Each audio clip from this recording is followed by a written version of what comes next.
যে গণনার শুরুটা করি আমাদের স্পিরিট এবং ইচ্ছা দুইটাই ছিল আমরা শেষ করে ফেলবো পুরোটা, যেই উদ্দেশ্যে পুরো ব্যালট খোলা হয়ে যায়, সব বক্সই খোলা হয়ে যায়।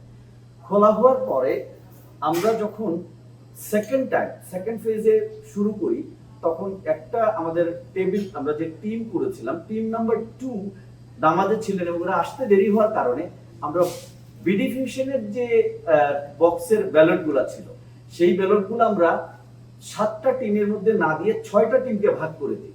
পরে যখন একটা টিম আসে তখন যেহেতু ওরা খালি ছিল তখন আমাদের নির্বাচন কমিশনার ওইখান থেকে কিছু ব্যালট এনে এখানে দিয়ে দেন। এইটার কারণে এই স্ট্রেসটা রাখা যায় না, কারণ আমাদের তো টার্গেট হচ্ছে সবই করে ফেলবো একসাথে।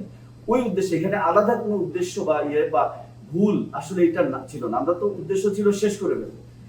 এইটা দিয়ে দেওয়ার পরে যখন এরপরে দেখা গেল যে আর আসলে আমাদের তো এক্সস্ট ছিলাম আমরা, এরপরে যখন দেখা গেল সবাই এক্সস্টেড ছিল, পরে দেখা গেল যে আমরা এটা করতে পারছি না, তখন স্টপ করে দেওয়া হয়। কিন্তু আমরা আমাদের প্রধান নির্বাচন কমিশনার যখন ফলাফলটা ঘোষণা করেন তখন উনি বলার দরকার ছিল যে এই পর্যন্ত গণনার ফলাফল হচ্ছে এইটা, না বলে এইটা হয়ে গেছে যে বিডিফিউশনের গণনার ফলাফল এটা।